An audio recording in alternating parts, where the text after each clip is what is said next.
السلام علیکم dear readers and listeners, M S novel world میں آپ سب کو خوش آمدید۔ ناول ہے رخیل، episode 2، voice over by Arwa. اگر کوئی چینل پر نیو ہے تو جلدی سے چینل کو سبسکرائب کر لیں۔ چلے جی ناول کا آغاز کرتے ہیں۔ وہ اس کی باتوں پر لطف اندوز ہوتے ہوئے بولا، تمہاری خوبصورتی اور دوشیزگی کے حصول کے لیے مجھے کچھ کرنے کی کیا ضرورت ہے؟ تم یوں بھی میری کوٹھی میں خود چل کر آئی ہو اور اتنا موقع میرے لیے کافی ہے، بلکہ میں چاہوں تو تمہیں دنیا کے کسی بھی کونے سے اٹھا کر لا سکتا ہوں۔ یقیناً اپنی فطرت کے مطابق آپ کا یہی سوچنا بنتا ہے، لیکن سچ بتائیں، کبھی کسی لڑکی کی پرخلوص محبت محسوس کی ہے؟ کوئی ایسی لڑکی جس کی سوچیں آپ سے شروع ہو کر آپ پر ہی ختم ہوں؟ کوئی ایسی جس کی اولین ترجیح آپ کو سکون اور آرام پہنچانا ہو؟ میرا خیال ہے اس مکالمہ بازی کو رہنے دو۔ باقی اس میں شک نہیں کہ تم جیسی لڑکی کو ہر مرد اپنے بستر کی زینت بنانا چاہے گا، اور میں ایک مرد ہی ہوں، تمہارے حصول کے لیے گھنٹے ڈیڑھ کی قربانی دے دوں گا، لیکن یاد رکھنا اپنے وعدے سے پھرو گی نہیں تم۔ وہ اعتماد بھرے لہجے میں بولی، اپنی بات سے ایک انچ بھی نہیں ہٹوں گی۔ پھر کب؟ کل میں دلہن بن کر اپنے گھر میں منتظر رہوں گی، اور کل نکاح پڑھاتے ہی آپ مجھے اپنے ساتھ لیتے آنا۔ نکاح پڑھانا ضروری ہے کیا؟ کبیر دادا نے ہلکی سی مسکراہٹ سے پوچھا۔ اسے خود معلوم نہیں تھا کہ وہ اس کمسن لڑکی کی ہر بات کیسے مانتا جا رہا تھا، ورنہ اسے لڑکیوں کی کوئی کمی نہیں تھی۔ ہاں، بس یہ ناپائیدار گرہ میرے نصیب کر دینا، اس کے علاوہ کچھ نہیں مانگوں گی۔ تناوش کی آواز گلوگیر ہونے لگی تھی۔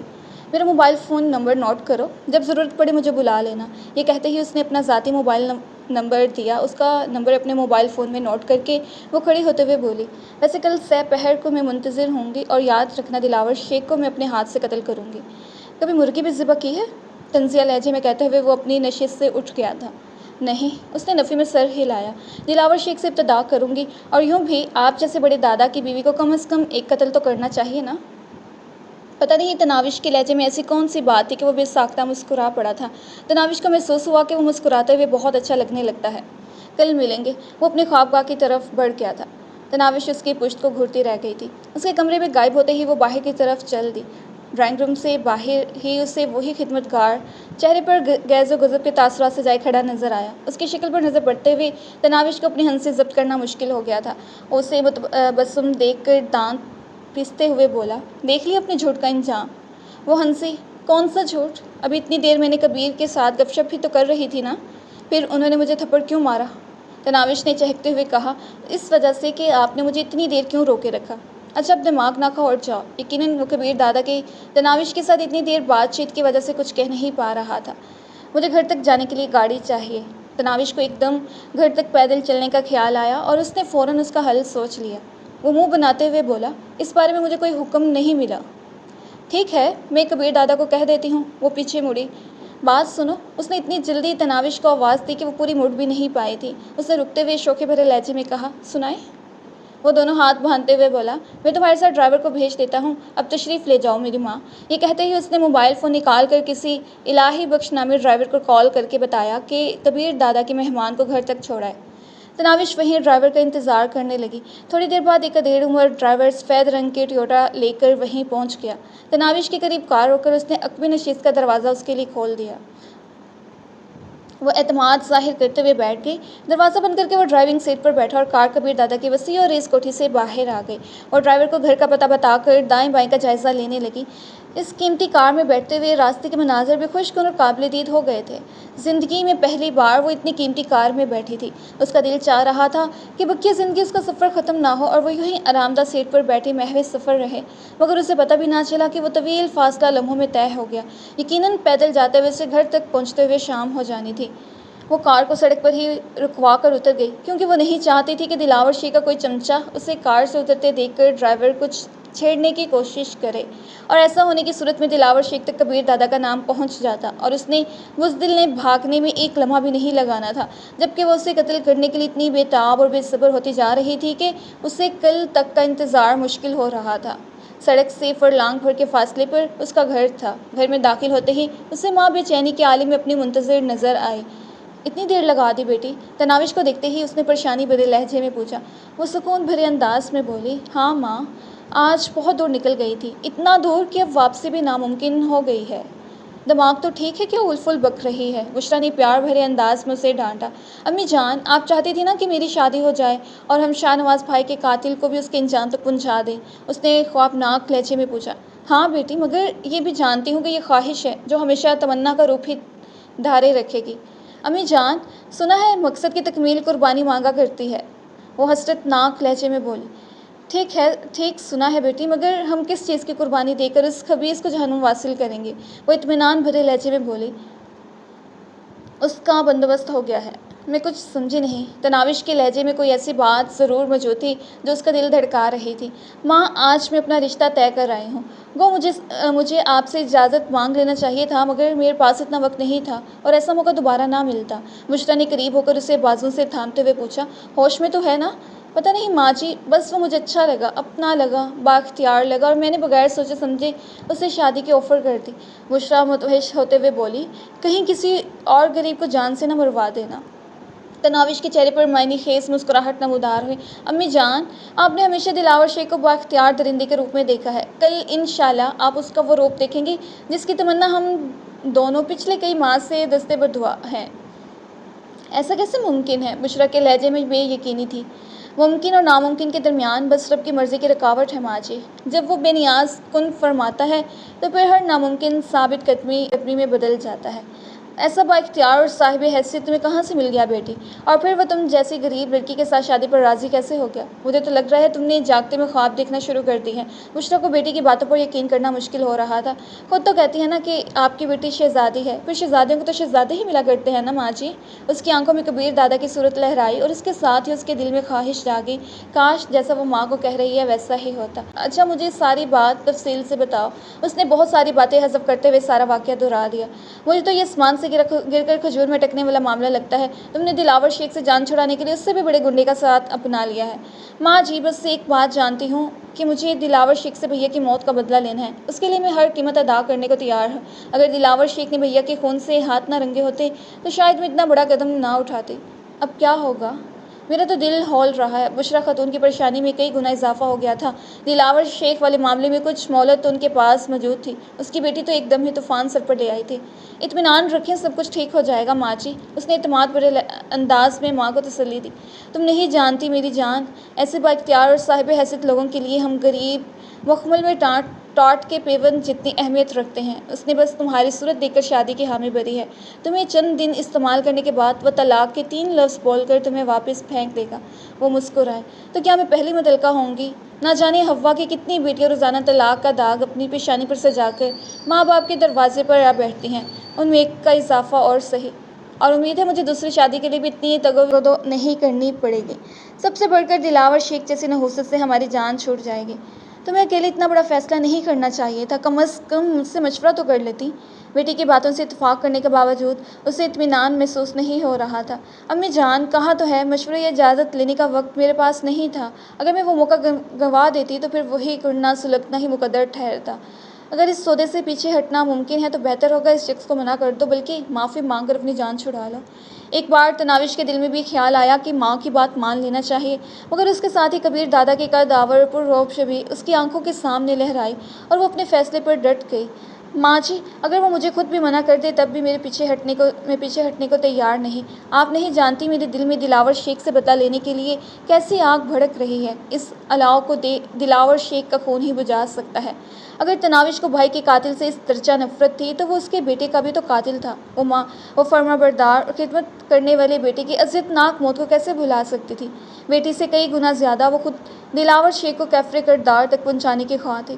تناوش کے طریقہ کار سے اختلاف رکھنے کے باوجود آخر اسے متفق ہونا پڑا۔ وہ ہار مانتے ہوئے بولی، ٹھیک ہے بیٹی، بس یہی دعا کرتی ہوں، اللہ پاک تمہارا نصیب اچھا کرے۔ آمین کہہ کر تناوش نے اطمینان کا گہرا سانس لیا تھا۔ رات کو تناوش ماں کے ساتھ مل کر اگلے دن کا منصوبہ طے کرتی رہی۔ نہ چاہتے ہوئے بھی بشریٰ کو بیٹی کا ساتھ دینا پڑ گیا تھا۔ تناوش صبح اسکول جانے کی بجائے ماں کو ساتھ لے کر مولوی محبوب الہی کے گھر کی جانب چل دی تھی۔ اس وقت مولوی صاحب گھر میں ہی موجود تھے، کافی مزمل اور تھکے تھکے لگ رہے تھے۔ ماں بیٹی کو دیکھ کر مولوی کی بیوی نے تو ناک منہ چڑھائی تھی، مگر مولوی محبوب الہی خندہ پیشانی سے پیش آیا تھا۔ بیٹھو بہن۔ تناوش کے سر پر شفقت بھرا ہاتھ رکھتے ہوئے اس نے بشریٰ کو بیٹھنے کی دعوت دی۔ اس کے ساتھ ہی وہ اپنی بیوی کو مخاطب ہوا، سغرا کی ماں، چائے تو پلوا دو۔ چائے ہم پی کر آئے ہیں بھائی جان، بشریٰ نے رسمی سے انکار کیا۔ مولوی محبوب الہی نے مسکراتے ہوئے کہا، آپ کے بہانے میں بھی پی لوں گا بہن جی۔ اس کی بیوی البتہ بشریٰ کے انکار سے پہلے ہی باورچی خانے کی طرف بڑھ گئی تھی۔ تو آپ نے یہاں سے جانے کا پکا ارادہ کر لیا ہے؟ بشریٰ دکھی دل سے پوچھنے لگی۔ مجبوری ہے بہن، جو لوگ آج ایک بیٹی کے لیے کندھے سے کندھا ملا کر کھڑے نہیں ہو سکتے، ان سے مزید کیا توقع کی جا سکتی ہے؟ بھیا آپ بالکل ٹھیک فرما رہے ہیں، مگر آپ جس جگہ بھی تشریف لے جائیں گے وہاں بھی تو ایسے ہی لوگ ہوں گے۔ یہ تو ہمارا قومی مزاج بن چکا ہے۔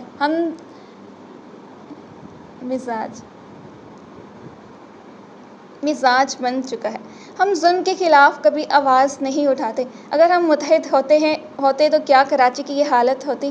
نہ پینے کا پانی میسر ہے، نہ سڑکوں کی حالت کسی قابل ہے۔ لوڈ شیڈنگ کی صورتحال ملاحظہ فرما لیں، غنڈہ گردی کا راج ہے۔ یہ سب اور اس کے علاوہ بھی ہزاروں مسائل کا ایک ہی حل نہیں ہے کہ ہم متحد ہو جائیں، مگر ہماری حالت چند بھیڑیوں کے سامنے بھاگتے ہوئے اس ریوڑ کی سی ہے جس میں ہر بھیڑ بکری کے دل میں اپنی جان بچانے کی دھن سمائی ہوتی ہے۔ مگر ہم بھیڑ بکریاں نہیں ہیں بہن، ہم انسان ہیں۔ اللہ پاک نے ہمیں اشرف المخلوقات بنایا ہے۔ بھیڑ بکری اگر چاہیں بھی تو بھیڑوں کا مقابلہ نہیں کر سکتی۔ ہمارے ساتھ ایسا کوئی مسئلہ نہیں ہے۔ ہمارے ہی جنس کے چند گنڈے کیوں ہم پر حکمرانی کریں؟ بھائی جان چھوڑے اس دل خراش موضوع کو۔ یقیناً اکیلے آپ کے چاہنے سے تبدیلی نہیں آ سکتی۔ آپ بس اپنے متعلق سوچیں، یہاں سے جانا آپ کے لیے قطعاً مفید نہیں ہے۔ مولوی محبوب الہی دکھی لہجے میں بولا، اب تو فیصلہ ہو گیا ہے، اور سچ بات کہوں تو میں یہاں سے جانے پر مجبور ہوں۔ ایسے بھی کیا مجبوری ہے؟ آپ کا مسئلہ ہمیں پریشانی سے نکالنا تھا، اس کا حل ہم نے ڈھونڈ لیا ہے۔ کیسا حل؟ مولوی محبوب الہی کے لہجے میں اشتیاق بھرا تھا۔ بشریٰ اطمینان سے بولی، آج سہ پہر کو تناوش بیٹی کا نکاح اور رخصتی ہے۔ کس کے ساتھ اور یوں ایک دم کیسے؟ اس موضوع کے بارے میں کیا سوچا؟ سب کچھ ٹھیک ہو جائے گا چچا جان، بس ایک خواہش ہے کہ میرا نکاح خود پڑھائیں۔ خاموش بیٹی تناوش نے زبان کھولی، میں بہت کمزور اور بے بس آدمی ہوں بیٹی، یقین مانو یہ بہت بڑی سعادت اور خوش قسمتی ہوتی کہ مجھے اپنی بیٹی کا نکاح پڑھانے کا موقع ملتا، مگر اس بدبخت کی دھمکی نظر انداز کرنے کے قابل نہیں ہے، اور سچ کہوں یہ محلہ چھوڑ دینے کا حکم بھی مجھے اس خبیث نے دیا ہے۔ میں نہیں چاہتا کہ میری بے بسی کا مذاق اڑایا جائے یا پیٹھ پیچھے یہ کہا جائے کہ دیکھ لو کسی اور کے کام میں دخل اندازی کا یہ انجام ہوتا ہے۔ بس اسی وجہ سے میں نے محلہ چھوڑنے کی اصل وجہ سے پردہ نہیں اٹھایا۔ تناوش اعتماد سے بولی، چچا جان میں وعدہ کرتی ہوں کوئی آپ کو ہاتھ بھی نہیں لگائے گا، اور اگر آپ مجبور ہو کر یہ محلہ چھوڑ رہے ہیں تو انشاءاللہ آج اس مجبوری کا خاتمہ ہو جائے گا۔ مولوی محبوب الہی بے یقینی سے بولا، یہ بھلا کیسے ممکن ہے؟ تناوش نے کہا، اس بات کو راز ہی رہنے دے چچا جان، باقی آپ کو دلاور شیخ نے ہماری مدد کرنے سے منع کیا ہے، نکاح پڑھانے سے تو نہیں روکا نا؟ اسی وقت مولوی محبوب الہی کی بیوی چائے کے برتنوں کے ساتھ وہاں پہنچ گئی۔ اس نے باورچی خانے میں ان کی ساری گفتگو سنی تھی۔ پیالوں میں چائے انڈیلتے ہوئے وہ تیکھے لہجے میں بولی، بشریٰ بہن بہتر ہوگا کہ اب ہمیں اپنے ساتھ گھسیٹنا بند کر دیں، پہلے بھی آپ کی مدد کرنے کا صلہ ہم بھگت رہے ہیں، یہ نہ ہو کہ کوئی اور مسئلہ کھڑا ہو جائے۔ یقیناً آپ لوگوں نے اپنوں سے بڑھ کر ہمارا ساتھ دیا ہے اور ہماری وجہ سے آپ کو بہت زیادہ تکلیفیں بھی برداشت کرنا پڑی ہیں، مگر یقین مانے بہن اب خطرے والی کوئی بات نہیں ہے، بھائی جان پر کوئی آنچ نہیں آئے گی۔ نہیں بہن، آپ نکاح پڑھانے کے لیے کوئی اور مولوی بلوا لیں، مولوی کی بیوی حامدہ دو ٹوک لہجے میں بولی۔ ایسا نہیں کہتے نیک بخت، مولوی ان کی گفتگو میں مخل ہوا، زندگی اور موت اللہ پاک کے ہاتھ میں ہے، آپ خاموش رہیں جی۔ حامدہ شوہر پر برس پڑی، پہلے بھی آپ کے نیکی کمانے کے شوق میں ہمیں یہ دن دیکھنا پڑا ہے، میں نہیں چاہتی کہ گھر کے ساتھ ہمیں عزت کے بھی لالے پڑ جائیں۔ ایسا کچھ بھی نہیں ہوگا چچی جان، تناوش اسے تسلی دینے لگی، ہم تو بس اس لیے آئے ہیں کہ چچا جان اپنی آنکھوں سے اس منحوس کا انجام دیکھ لیں۔ سپنے دیکھنے بند کرو لڑکی، ایسا کچھ ڈراموں میں فلموں میں تو ہو سکتا ہے، حقیقت میں نہیں۔ دلاور شیخ جیسے درندوں کی رسی کو مالک بھی ڈھیلا چھوڑے رکھتا ہے، ایسے موذی کا ہم جیسے کمزور لوگ کچھ نہیں بگاڑ سکتے۔ بہن جی ہم مولوی صاحب کو دلاور شیخ سے لڑائی کرنے کی دعوت دینے نہیں آئے، اور خطرہ تو لڑکے والوں کو ہونا چاہیے نا، مولوی صاحب تو نکاح پڑھانے تشریف لائیں گے، اور اس بات پر اس منحوس دلاور کو کیا اعتراض ہوگا؟ وہ تو ٹھیک ہے، حامدہ نے کچھ کہنے کے لیے پر تولے، مگر مولوی محبوب الہی قطع کلامی کرتا ہوا بولا، ٹھیک ہے بہن جی، اگر آپ کی خوشی اسی میں ہے تو میں بعد از نماز عصر حاضر ہو جاؤں گا، اللہ پاک آپ کو عزت دے بھائی جان، بشریٰ نے ممنونیت سے کہا۔ مولوی صاحب کا حوصلہ دیکھ کر تناوش کی آنکھیں بھی نم ہو گئی تھیں، وہ بے صبری سے اس وقت کا انتظار کرنے لگی جب دلاور شیخ جیسے ظالم اپنے انجام سے دوچار ہوتا۔ مولوی محبوب الہی کا حتمی جواب سن کر حامدہ نے بھی خاموش رہنا مناسب سمجھا تھا۔ چائے پی کر ماں بیٹی واپس گھر کی طرف چل پڑی۔ مولوی صاحب کے گھر سے نکلتے ہی انہیں دلاور شیخ کا منحوس کرندہ نظر آ گیا تھا۔ گلی کی نکڑ پر ہی کھڑا ہوا تھا۔ وہ مولوی صاحب کے گھر کی جانب متوجہ تھا۔ وہ ماں بیٹی کے اکٹھے کہیں جانے پر ضرور ان کا پیچھا کرتے تھے۔ اسکول جانے کے علاوہ تناوش اگر اکیلی کہیں جاتی تب بھی وہ اس کا تعاقب کرتے۔ البتہ تناوش کے اسکول جاتے وقت وہ کبھی اس کے پیچھے چل پڑتے اور کبھی جانے دیتے۔ گزشتہ کل بھی انہوں نے تناوش کا پیچھا نہیں کیا تھا، ورنہ دلاور شیخ تک کبیر دادا اور تناوش کی ملاقات کی خبر ضرور پہنچ جاتی۔ اس منحوس شکل کے کرندے کے پاس سے گزرتے ہوئے نہ جانے تناوش کو کیا سوچا کہ وہ اسے مخاطب کرتے ہوئے بولی، دلاور شیخ کو بتا دینا آج بعد نماز عصر میرا نکاح اور رخصتی ہے، اپنے چمچوں کے ساتھ ضرور شرکت کرے۔ تناوش کی جرأت بے باکی پر دلاور شیخ کے آدمی کی آنکھوں میں حیرانی نمودار ہوئی، مگر پھر حیرانی پر استہزاء کا عنصر غالب آ گیا۔ وہ کہکا لگا کر ہنسا، ضرور بھابھی۔ تناوش اس کا جواب سننے کے لیے رکی نہیں تھی۔ یوں بھی دلاور شیخ کی وجہ سے ان میں سے کوئی بھی اسے چھیڑتا نہیں تھا۔ تناوش کو گھر پہنچا کر بشریٰ خاتون نے محلے میں گھوم پھر کر تمام کو بیٹی کی شادی میں شرکت کی دعوت دی تھی۔ جس تک یہ بات پہنچی تھی وہ شدت ہوتا رہ گیا، ہر ایک تفصیل جاننے کا خواہاں تھا، مگر سب کے سوال کے جواب میں مسکرا کر بشریٰ خاتون یہ کہتی رہی کہ اللہ کے ہاں دیر ہے اندھیر نہیں ہے۔ گھر پہنچنے پر اسے تناوش افسردہ انداز میں بیٹھی نظر آئے۔ یقیناً شادی کر کے گھر سے ہمیشہ ہمیشہ کے لیے رخصت ہونا کسی بھی لڑکی کے لیے بہت اذیت ناک اور مشکل مرحلہ ہوتا ہے۔ پسند کی شادی کرنے والی لڑکی بھی اس موقع پر آنسو بہائے بغیر نہیں رہ سکتی۔ یہاں تو مسئلہ ہی اور تھا۔ اپنے بھائی کی موت کا بدلہ لینے کے لیے اس نے اندھا جوا کھیلا تھا، نامعلوم کبیر دادا اس کے ساتھ کیسا سلوک کرتا۔ ایک عجیب بات یہ تھی کہ اسے کبیر دادا سے کوئی ڈر اور خوف محسوس نہیں ہو رہا تھا۔ بلوغت کی سیڑھی پر قدم رکھتے ہی ہر لڑکی کی طرح اس نے بھی ایک اندیکھے شہزادے کے خواب دیکھنا شروع کر دیے تھے جس نے اس کا دولہا بننا تھا۔ اس کے سپنوں کی راہ میں سب سے بڑی رکاوٹ دلاور شیخ کی صورت میں نمودار ہوئی، جس نے خوبصورت سپنوں کو چھین کر اس کی آنکھوں میں آگ و خون کے خواب سجا دیے تھے۔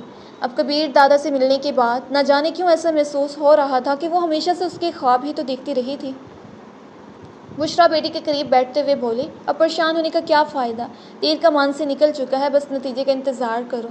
وہ ماں کا ہاتھ پکڑ کر اپنے ہونٹوں سے لگاتے ہوئے بولی، ماں جی میں اپنے فیصلے پر نہیں آپ سے جدائی کا سوچ کر دکھی ہوں۔ وہ اسے تسلی دیتے ہوئے بولی، جدائی کون سی، ایک ہی تو شہر میں ہوں گے، میں روزانہ اپنی بیٹی کو ملنے جایا کروں گی۔ نہیں ماں جی، تناوش نے نفی میں سر ہلایا، آپ وہاں کبھی بھی نہیں آئیں گی، جب بھی موقع ملا میں خود ملنے آ جایا کروں گی۔ کیوں؟ وہ حیران ہی تو رہ گئی تھی۔ کیا یہ تمہارے ہونے والے شوہر کا حکم ہے؟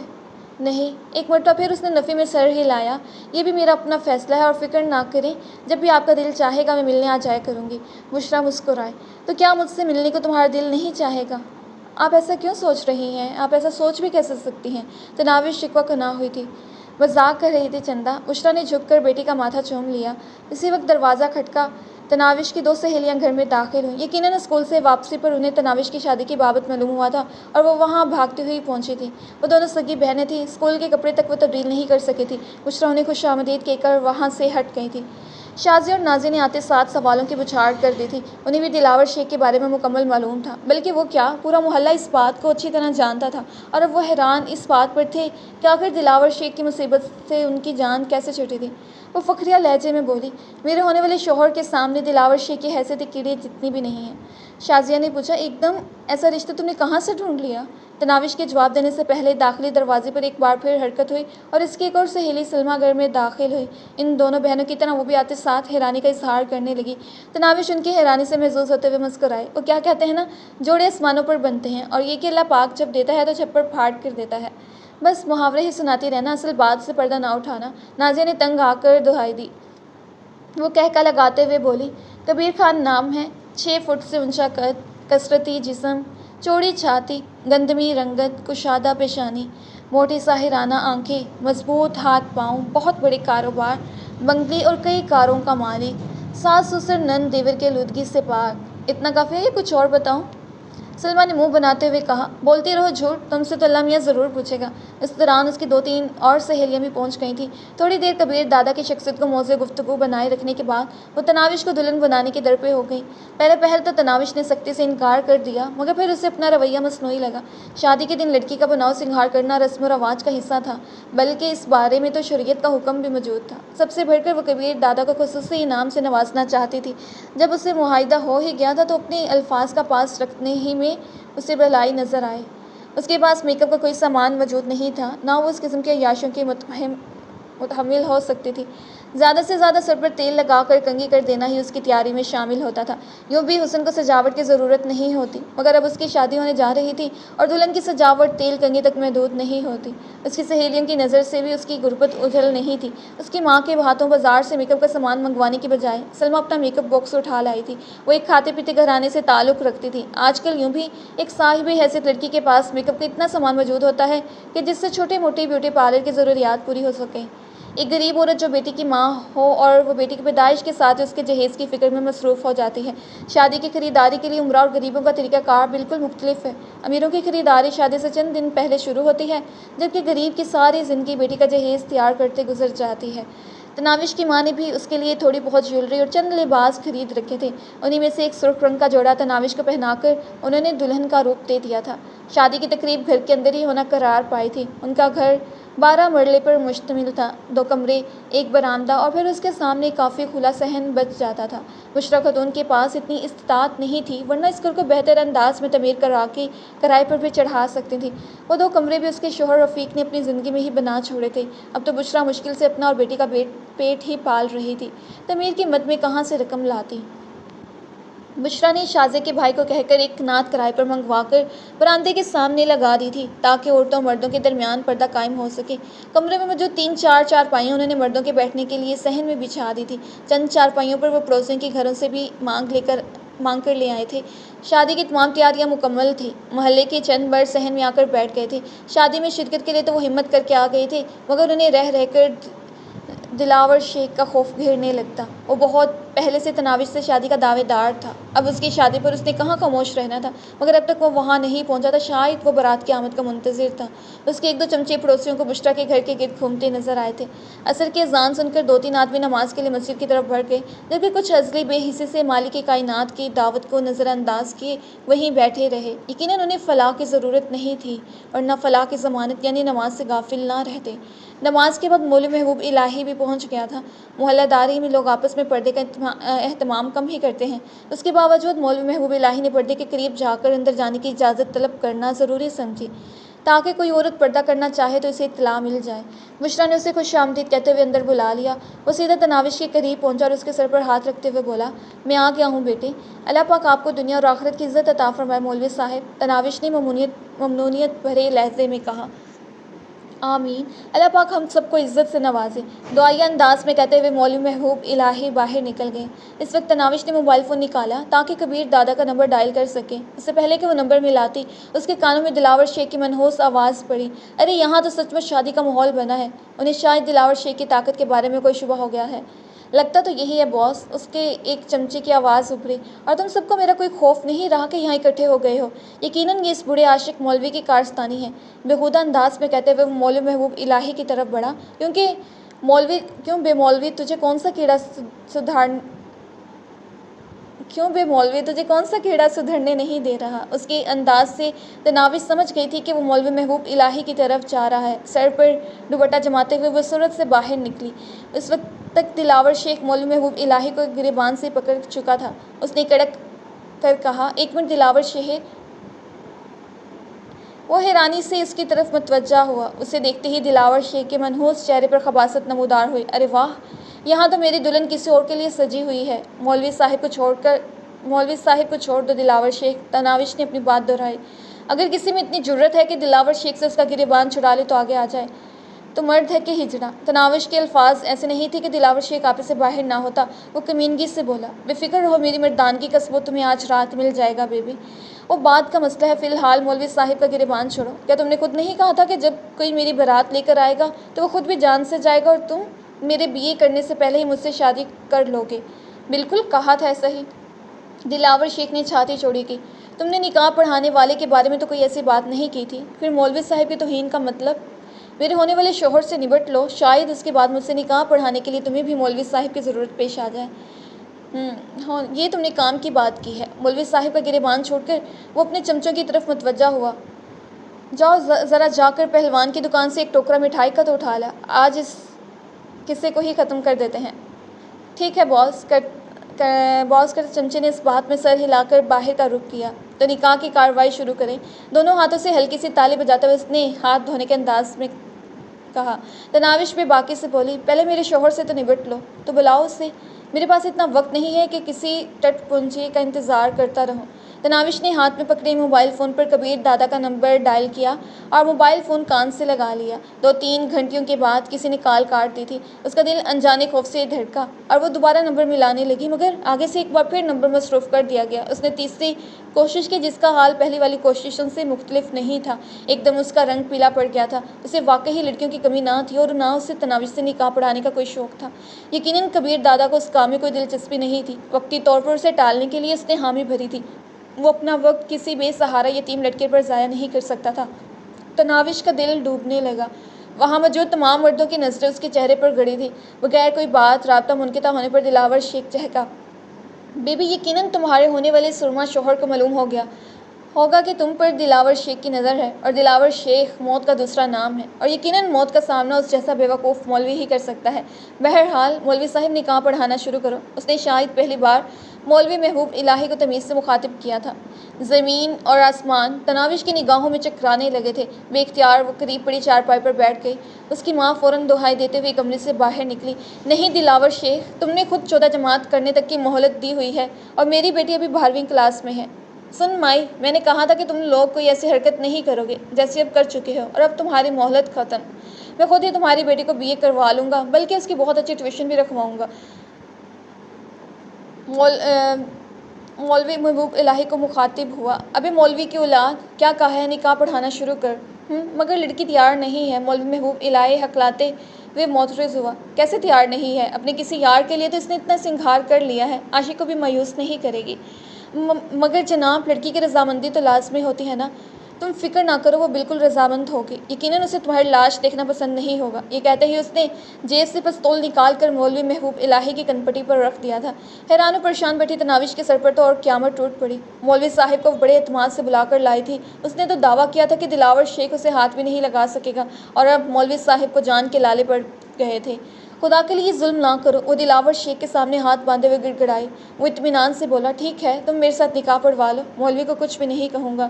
تناوش کے پورے وجود کے اندر بے بسی بھر گئی تھی۔ اس کے دماغ میں مولوی کی بیوی حامدہ کی آواز ابھری، نہیں، دلاور شیخ جیسے درندوں کی رسی کو مالک بھی ڈھیلا چھوڑے رکھتا ہے، ایسے موذی کا ہم جیسے کمزور لوگ کچھ نہیں بگاڑ سکتے لڑکی۔ ایسا کچھ ڈراموں فلموں میں تو ہو سکتا ہے، حقیقت میں نہیں۔ اس کی بات بالکل سچ تھی۔ اب دلاور شیخ کی بات نہ مان کر وہ بس مولوی صاحب کی زندگی کی دشمن ہی بن سکتی تھی۔ ایک لمحہ سوچنے کے بعد وہ بھرائی ہوئی آواز میں بولی، ٹھیک ہے مولوی صاحب، آپ نکاح پڑھانا شروع کریں۔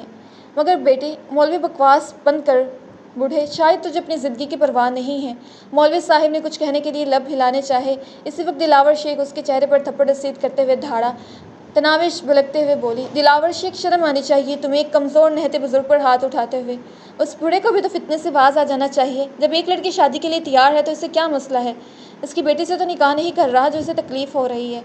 بیٹی نہیں، بیٹی جیسی تو ہے نا؟ مولوی صاحب نے حوصلہ کر کے زبان کھولی، ایسی کی تیسی تیری بیٹی اور تیری بیٹی جیسی کی۔ چل نکاح پڑھانا شروع کر۔ جاری ہے۔ جی تو ریڈرز، ملتے ہیں آپ سے نیکسٹ ایپیسوڈ میں۔ اپنا خیال رکھیے گا اور چینل کو ضرور سبسکرائب کریں۔